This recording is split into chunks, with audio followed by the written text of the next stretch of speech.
کرن ہیں جی new York سے. السلام علیکم. ہیلو السلام علیکم. وعلیکم السلام. جی پہلے تو آپ کے پروگرام کی بہت تعریف کرنی ہے, ماشاءاللہ بہت شوق سے دیکھتے ہیں. بہت میرے بہت شکریہ آپ کا. بہت کچھ کوشچن ہے کہ ایک تو ہمارے گھر میں ماشاءاللہ سب کچھ ہے, اللہ تعالیٰ کا بہت شکر ہے, لیکن گھر میں کچھ کشیدگی سی رہتی ہے, دل پریشان سا رہتا ہے. تو مولانا صاحب سے پوچھنا چاہتے ہیں کہ کچھ پڑھنے کے لیے بتائیں. اور دوسرا سوال ہے کہ خواب میں مور کا دیکھنے کا کیا مطلب ہے؟ کیا مور؟ جی. اچھا یہ بتائیے کہ آپ نے فرمایا کہ کشیدگی رہتی ہے, کس قسم کی کشیدگی؟ مطلب فائنینشلی طور پہ بھی شکر ہے اللہ کا, سب ٹھیک ہے, لیکن بس گھر میں دل پریشان سا رہتا ہے. مطلب اچھا. بس ڈر سا لگا رہتا ہے کہ ابھی ہنسیں گے تو پتہ نہیں بعد میں کوئی پریشانی نہ ہو. اوہو تو کچھ اچھا اس طرح سا. تو ٹھیک ہے اگر ٹھیک ہے, بہت بہت شکریہ.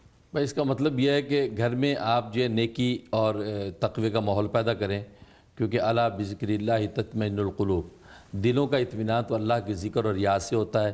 گھر میں دنیاوی مادی اسباب تو سب موجود ہوں گے, کیونکہ اسباب راحت بعض دفعہ موجود ہوتے ہیں لیکن راحت موجود نہیں ہوتی, اور راحت اللہ کے ذکر اور اس کی یاد سے پیدا ہوتی ہے. اپنے گھر میں نیکی کا, نماز کا ماحول پیدا کریں. اور جیسے کہ میں نے عرض کیا تھا کہ فضائل اعمال ایک روحانی کتاب ہے, عشاء کے بعد سب گھر والے بیٹھ کے 5 منٹ اس کی تعلیم کر لیا کریں. آپ دیکھیں گے کیسا انوارات کا ماحول گھر میں پیدا ہونے لگے گا اور اس سے آپ کو بہت نفع ہوگا.